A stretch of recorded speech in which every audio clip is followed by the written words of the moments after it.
নমস্কার বন্ধুরা, আজকে আমাদের রামতনু ব্যানার্জি চ্যানেলে একটা রেসিপি হচ্ছে মোচা, কচি মোচার রেসিপি, গাছের টাটকা মোচা। তো মোচাটা এখন ছাড়ানো হচ্ছে, দুটো মোচা এখানে অলরেডি ছাড়ানো হয়ে গেছে, একটা মোচা, তো আরেকটা ছাড়ানো হচ্ছে। তো পুরো মোচাটা ছাড়ানো হয়ে গেলে তারপর আমরা আসছি নেক্সট রেসিপির পরের স্টেপ নিয়ে।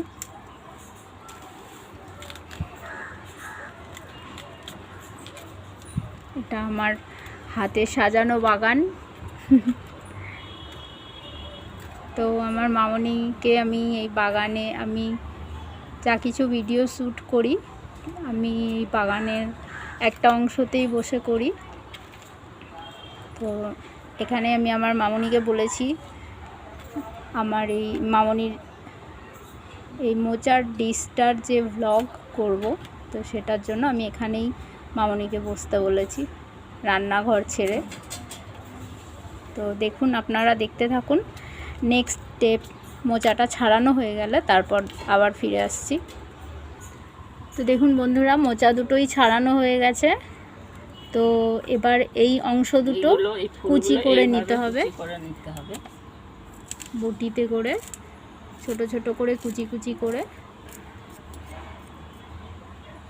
জলে, অবশ্যই জলে দিতে হবে, তার কারণ জলে না দিলে মোচার যে কষটা থাকে সেই কষটার জন্য একটা কষ ভাব লাগবে। তো যার জন্য এটা অবশ্যই করে জলে রাখতে হবে।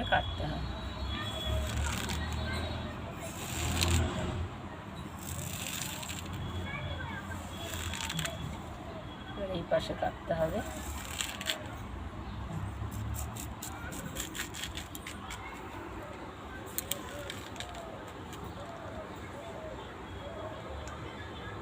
এটাকে এভাবে কুচি কুচি করে ছোট ছোট করে কেটে নিতে হবে। তো পুরো মোচাটা কাটা হয়ে গেলে তারপর আমরা চলে যাব রান্নাতে। তো বন্ধুরা, আমাদের মোচা কাটা হয়ে গেছে। এই যে মোচাটা জলে ধুয়ে তুলে নেওয়া হয়েছে। মোচার জন্য আলুও কাটা হয়ে গেছে, ছোট্ট ছোট্ট করে আলু দিতে হবে।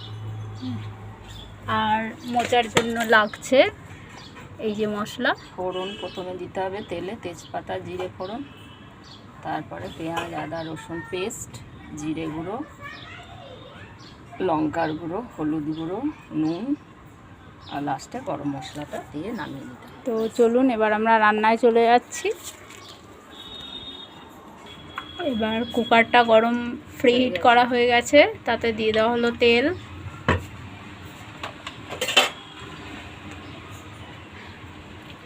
গোটা জিরে, এবার ফোড়নে দেওয়া হলো গোটা জিরে,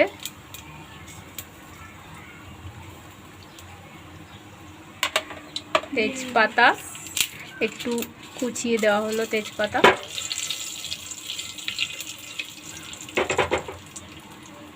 এরপর তেজপাতা আর জিরেটা একটু এরকমভাবে নেড়ে নিতে হবে।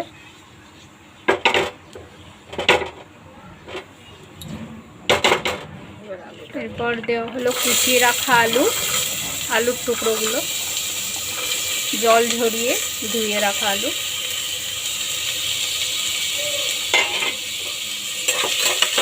হালকা খুন্তি দিয়ে নেড়ে দিতে হবে। আলুটা হালকা নেড়ে এবার দিয়ে দেওয়া হবে মোচা কুচিগুলো। একটা গোটা রয়ে গেছে, যেহেতু কুকারে করা হচ্ছে তো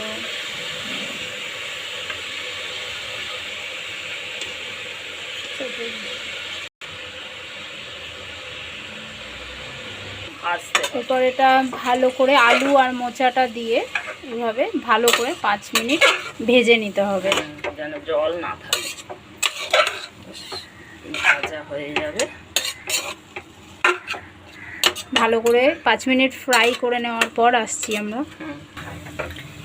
দেখুন বন্ধুরা, আমাদের মোচাটা ভাজা হয়ে গেছে, মোচা আর আলুটা সুন্দর একটা গন্ধও বেরোচ্ছে।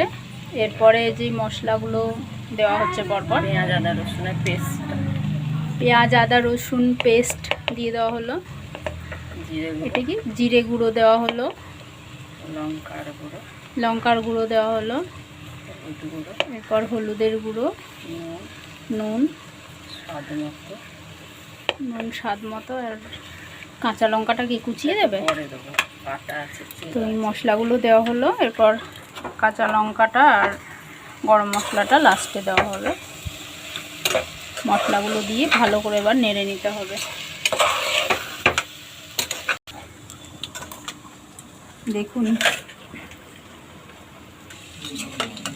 দেখুন বন্ধুরা, মশলাটা দিয়ে 5 মিনিট নাড়াচাড়া করার পর একটা সুন্দর ফ্লেভার আসছে এবং কালারটাও চেঞ্জ হয়ে গেছে।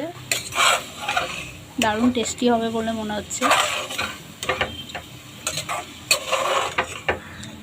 এই কাঁচা লঙ্কাগুলো এবার লাস্টে মোচাটা হয়ে এসছে, তো এখন দিয়ে দেওয়া হলো কাঁচা লঙ্কা, চিড়ে রাখা কাঁচা লঙ্কাগুলো এবং গোলমরিচ গরম মশলার গুঁড়োটা। এবার টেস্টটাকে আরও সুন্দর করার জন্য দিয়ে দেওয়া হলো 1 চামচ চিনি, খুব সামান্য, ছোট চা চামচের 1 চামচ চিনি ছড়িয়ে দেওয়া হলো। এতে মোচার টেস্টটা আরও অসাধারণ হবে। দেখুন, দেখতেই কত সুন্দর লাগবে।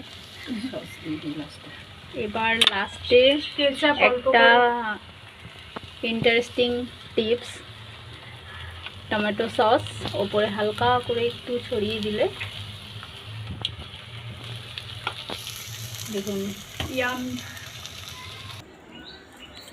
দেখুন বন্ধুরা, আমাদের মোচা এবার সার্ভ করবার জন্য পুরো রেডি এবং খাওয়ার জন্য এই যে মিস্টার ব্যানার্জি। দেখুন কতটা দেখতে সুন্দর এবং টেস্টি, ইয়ামি। কেমন হয়েছে? রামতনু ব্যানার্জি টেস্ট করছেন, কেমন? অসাম। তো বন্ধুরা, আপনারা অবশ্যই আমার চ্যানেলটাকে সাবস্ক্রাইব করবেন, লাইক দেবেন এবং বন্ধুদের সাথে শেয়ার করবেন এই মোচার ডিশটা। তো আজকের মতন আমি এখানেই আমার ভিডিওটা শেষ করছি। টাটা।